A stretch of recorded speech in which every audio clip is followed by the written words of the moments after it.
Okay, so today we're looking at the application of antiderivatives, and our goal is to solve problems using antiderivatives. So to start off, this one is going to use the power rule, which we saw last class. If we see here in the power rule, it states very clearly that n is not equal to 1. So the reason this is if we have a function like this one shown here, it will have an index of -1. If we apply the power rule, we end up with a divide by 0, and that's not allowed. We're not going to do the integrals of these ones, but the integral of this is going to be the natural logarithm of the absolute of x plus c. We don't do this formula, but we do these. So let's practice a little bit at looking at using the power rule. So our first question is to find the integral of x to the 5 over 4. Now what you can do with this function is you can rewrite this one as a quarter x to the 5. Now just writing our power rule here for me, the integral of ax to the n with respect to x is equal to ax to the n plus 1 over n plus 1 and then plus c. So just applying that to what we've got, we'll leave that quarter here like this, and we get x to the 6 all over 6 plus c. We can simplify this now to x to the 6 over 24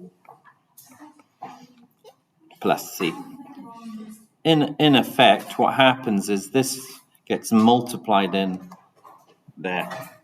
If you're not sure how to solve fractions like these ones, you can always use your calculator.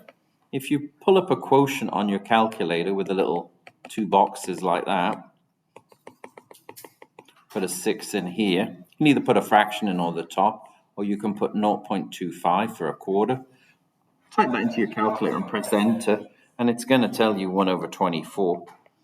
And then gives you an idea. Once you've got your numbers sorted, you put your letters back in again. Yes? I don't get where the C is.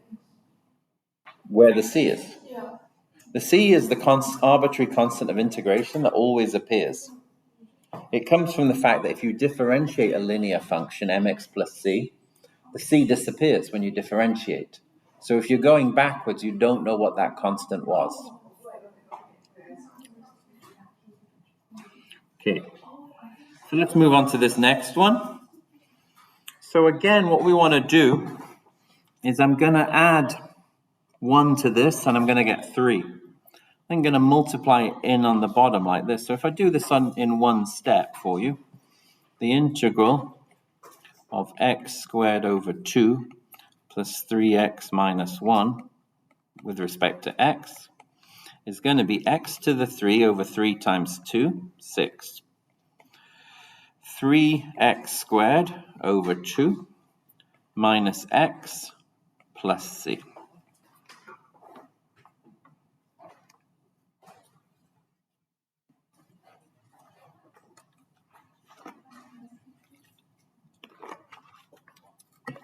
Our last one. So for this one, we've got the integral of 4 over x squared with respect to x. So the first thing we want to do is rewrite this in exponent form. We get 4x to the minus 2 with respect to x. Applying the power rule, we get 4x to the minus 1 over minus 1 plus c. And we can simplify this to minus 4 over x plus c.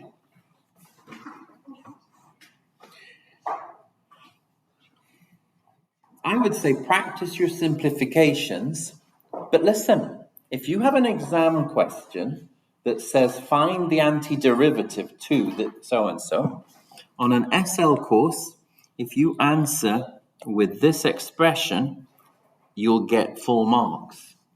If you convert it into the simplified form and get it wrong, you'll lose the last point. Please do practice being better at making your simplifications correctly. Use the calculator. All you have to do is enter 4 over minus 1 on that one on the calculator. So you could just as easily answer this question with the expression minus 4x to the minus 1 plus c. And that would be very, the examiner would be very happy with this answer. Yes? So are you saying that we, like, if we're not confident in our simplifying skills, we should just leave it as is? Yeah, if you're not you'll definitely lose a point if you've made a mistake. And we won't lose points if we don't simplify? Almost certainly not. Okay. I'm not saying no, because they could change the mark scheme. Well, I haven't seen it yet in one of the SL mark schemes, but they could decide, okay, we're not going to have that anymore. They should know that 2 over 4 is a half. Okay. So if you're fairly confident, do it. If you're very unsure, don't, and hope for the best. All right.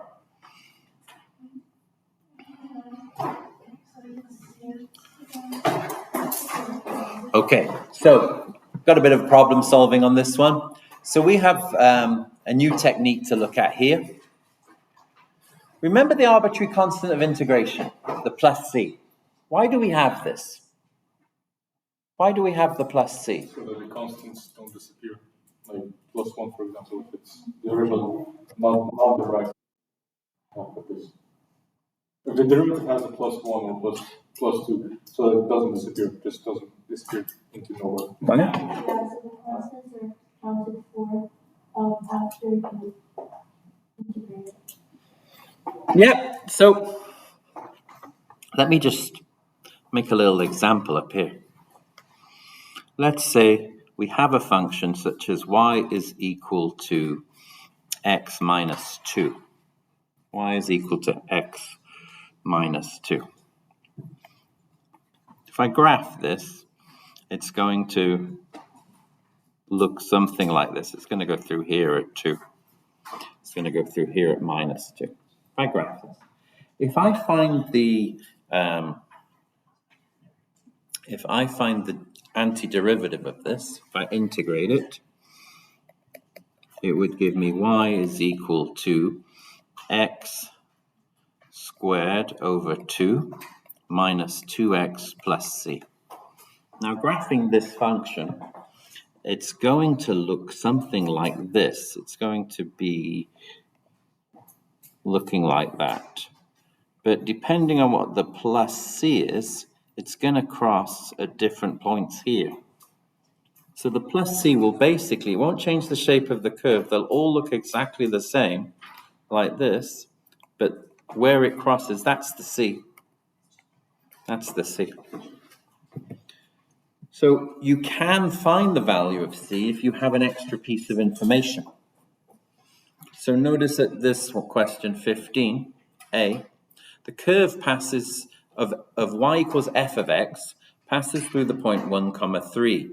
The gradient of the curve is given by, so we're starting here. The gradient of the curve is given by the derivative is equal to 2 plus x over 3. So if we start off by finding the antiderivative of this, f of x is equal to the integral of the derivative with respect to x. This question, you'd get your point for that.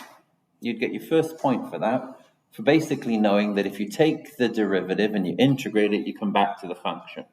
And that this function wants to find what is y equals f of x. It's trying to find the original function. So that means we need to integrate 2 plus x over 3 with respect to x. That's going to give us 2x plus x squared over 6 plus c.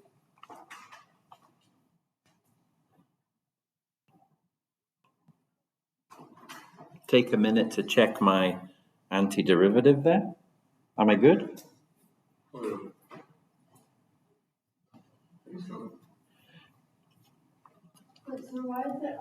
Antiderivatives are easy to check by differentiating what you get. If you come back to where you started, then it's right. So if you differentiate that, the 2x becomes 2, the x squared becomes 2x over 6, and 2x over 6 simplifies to x over 3. So this is good.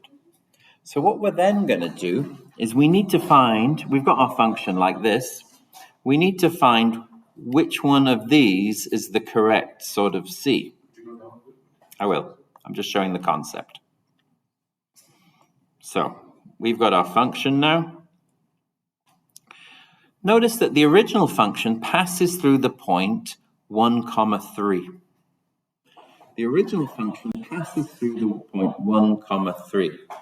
So that means this is an x value and this is the y value if we put it into the function.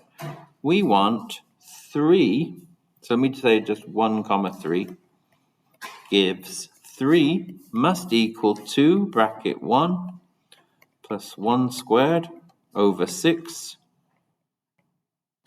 plus c. And then end solve for that if you have to. Have a go at solving this equation now with your calculator. Pick your calculator up. What is c equal to?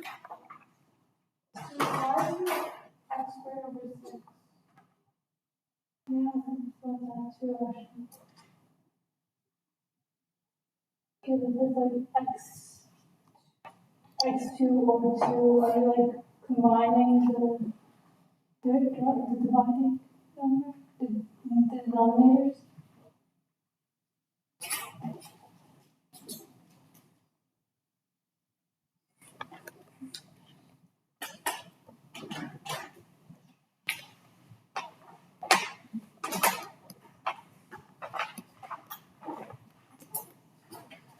So C is 5 over 6.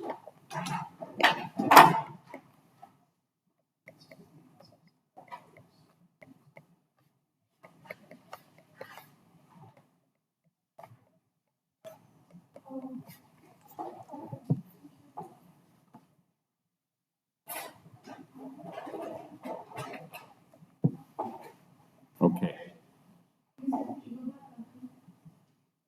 So let's have a look at solving this one. We need to find out what c is. We can use our calculator for this. I haven't got my calculator, so I'm just going to do it by hand. We've got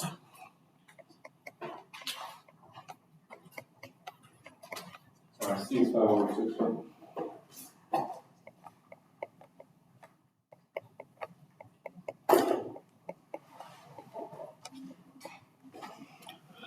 so with this style of question, you'll definitely get one of these on your tests. With this style of question, you have to find the equation of the curve, and a lot of people make the mistake of stopping at this point because they found all the information, but we need to give the final answer. So our final answer is y is equal to 2x plus x squared over 6 plus 5 over 6.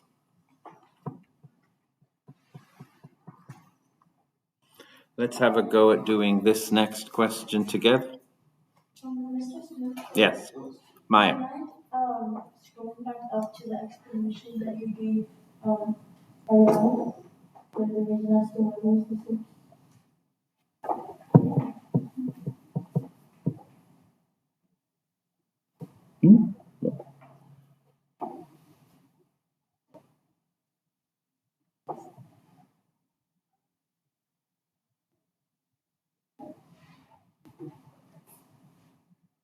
Are we good? There's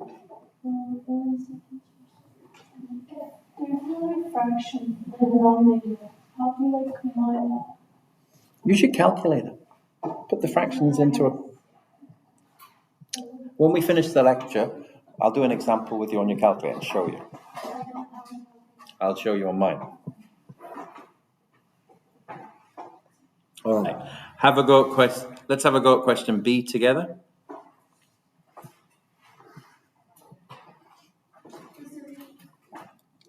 Let's have a go with my lasso. Where is it?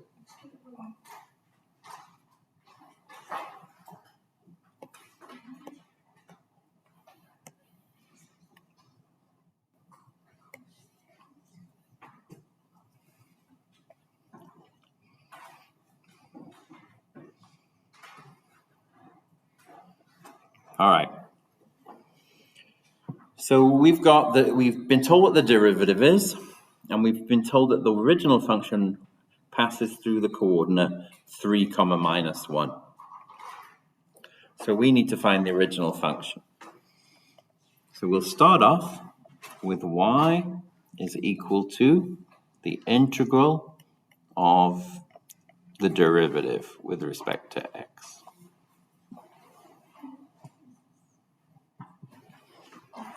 So this means that we need the integral of 2x minus 4x squared with respect to x. Have a go at finding this for yourselves. I'll give you 2 minutes for that. I'll just pause my video. Okay, let's have a look. Okay, so we need to integrate this. We're going to get 2x squared over 2 minus 4x cubed over 3 plus c. That will simplify to x squared minus 4x cubed over 3 plus c. There's our function. We can now insert the coordinate. We're given the coordinate 3, minus 1. That means minus 1 is equal to 3 squared minus 4 bracket 3 cubed over 3 plus c. We need to do the arithmetic here. We got minus 1 equals 9. 3 cubed divided by 3 is the same as 3 squared, so that's 9. 4 9s are 36. This is minus 36 plus c. And I will move this across. I get minus 10 plus 36, so 26, yeah? C equals 26. So our final answer has to be y equals x squared minus 4 over 3x cubed plus 26.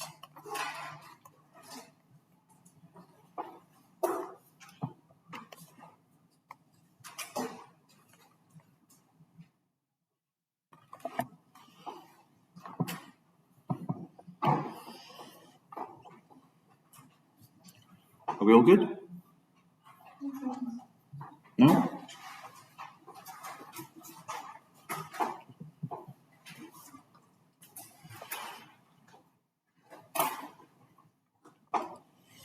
Okay, find the cost function c of x when the marginal cost mmx is 1 plus 2x and the fixed cost is 40. This one's a little bit more applied, so let's have a little look. We should understand from our economics what these mean.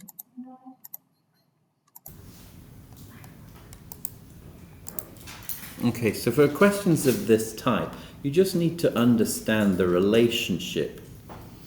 The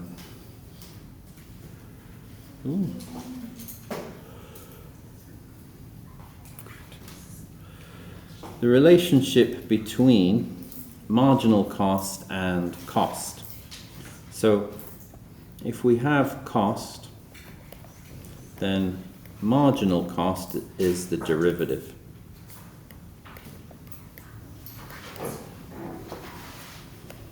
So to go from here to here, we're going to find the derivative. To go from here to here, we're going to integrate.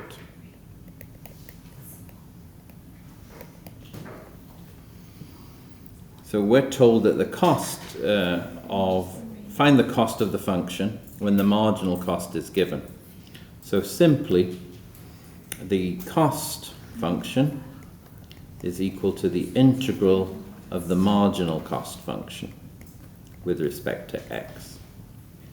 So that means our cost function c is going to be the integral of 1 plus 2x with respect to x. So marginal cost of the derivative, yeah? Yeah. So that's going to give us x plus 2x squared over 2 plus, I'm going to switch my variable from a constant of integration to a, because this question has a c in it. So I'm going to switch to capital A. My uppercase and lowercase c's look identical when I'm writing them by hand. So I'm switching to a for that reason. So that gives us x plus x squared plus a. Now, in the question here, it tells you that the fixed cost is 40. So x is the number of units produced. X is the number of units produced. C is the total cost for x number of units produced. And M is how much it costs to produce one more unit for a given number of units x. So the fixed cost, how many units are we producing? That is The fixed cost is there for anything. It's like even if you're producing 1 unit, it'll be the same for 1 unit and like 100, just because it's the cost of machinery and stuff. So if we were producing 1 unit, so the cost is the fixed plus the variable. The variable, such as the variable would be, the fixed cost might be the cost of buying the machine, the variable might be the cost of the raw material being fed into the machine. So if we're making 1 unit, you'd have to pay the cost for the machine plus the cost for the material needed to make 1 unit. But if you make no units, you would only have the fixed cost. So if we enter in 0 into this, we would just get the fixed cost, because the variable cost is dependent on how many units you wish to make. If you make no units, you would get just the fixed cost. So when it says the fixed cost is $40, that means we are looking at the coordinate 0, 40. This gives us 40 equals 0 plus 0x squared plus a. So what is our constant? Our constant, a, that's the fixed cost, always.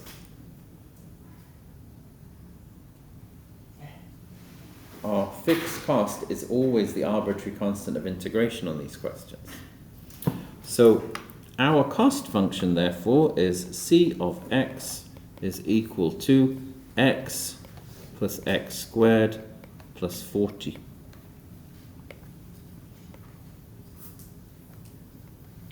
This is our final answer. Okay, that's it for today. Have a go at the classwork activities here.